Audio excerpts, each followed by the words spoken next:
First of all, wishing you a very happy Diwali to all. So நேற்று பார்த்தீங்கன்னா Australia vs India first day நடந்து முடிஞ்சது. ஒரு மாதிரி disappointment batting from Indian team. அவங்க தான் டாஸ் வந்து லூஸ் பண்ணாங்க, பேட் டாஸ் டு லாஸ். ஏன்னா அந்த டாஸ்லேயே பார்த்தீங்கன்னா ஆஸ்திரேலியா வந்து வின் பண்ணிட்டாங்க ஆல்மோஸ்ட். இனிஷியலாகவே பார்த்தீங்கன்னா டாப் ஆர்டர் ஃபுல்லாக வந்து விக்கெட்டை லூஸ் பண்ணியிருந்தாங்க. ரோக்கோ அந்த ஒரு பில்டப்லாம் நம்ம வந்து கொடுத்துருந்தாலும் அவங்க ரொம்ப நாள் கழிச்சு பேட்டிங் பண்ணுறாங்க. ஸோ அவங்க கிட்ட வந்து ஒரு டிசப்பாயின்மெண்ட் பேட்டிங். இனிஷியலாகவே பார்த்தீங்கன்னா Josh Hazlewood and Mitchell Starc அவங்களோட நியூ பால் ஸ்பெல்லாம் சூப்பராக இருந்தது. நம்ம இந்தியன் டீம்லேருந்து பேட்டிங் பார்த்தீங்கன்னா ஒரு பாசிட்டிவ்ஸ் தர மாதிரி அக்ஷர் பட்டேல் வந்து ஒரு 30 ரன்ஸ் வந்து அடிச்சிருந்தாரு. அதுக்கப்புறம் பார்த்தீங்கன்னா KL ராகுல் அவர் வந்து ஒரு சாலிட் 38 ரன்ஸ் வந்து அடிச்சிருந்தாரு. ஆஸ்திரேலியாவோட போலிங்லேருந்து எடுத்துட்டோம்னா ஜாஷ் ஹேசல்வுட் சூப்பராக போட்டிருந்தாரு. ஸோ அவர் வந்து ஒரு 2 விக்கெட்ஸ். தென் மிச்சல் ஓவன் பார்த்தீங்கன்னா அவரோட டெபியூலையும் அவர் வந்து சூப்பராக போட்டு ஒரு 2 விக்கெட்ஸ் வந்து எடுத்திருந்தாரு.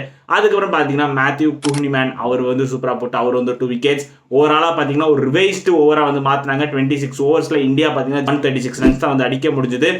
தென் எகைன் ரெயின் வந்ததுக்கப்புறம் பார்த்தீங்கன்னா ஆஸ்திரேலியாவுக்கு 26 ஓவர்ஸில் பார்த்தீங்கன்னா டார்கெட் டீம் கம்மி பண்ணிட்டாங்க. வெறும் 131 ரன்ஸ் தான் வந்து கொடுத்துருந்தாங்க. டாப் ஆர்டரில் மிச்சல் மார்ஷ் அவர் கேப்டன் ஸ்னாக், ஸோ அவர் வந்து ஒரு 40 ரன்ஸ் வந்து அடிச்சிருந்தாரு. அதுக்கப்புறம் மிடில் ஆர்டரில் பார்த்தீங்கன்னா ஜார்ஜ் பிலிப்பி அவரோட ஃபார்மை வந்து நல்லா கண்டினியூ பண்ணார். அதோட டொமஸ்டிக் ஃபார்ம் அப்படியே வந்து எடுத்துகிட்டு வந்திருந்தாரு. ஸோ அவர் வந்து ஒரு 30 ரன்ஸ். ஸோ ஒரு ஆள் பார்த்தீங்கன்னா comfortable victory for Australia. So இதோட பார்த்தீங்கன்னா அந்த ஃபர்ஸ்ட் ஓடியில் அவங்க வின் பண்ணி 1-0 லீடில் இருக்காங்க.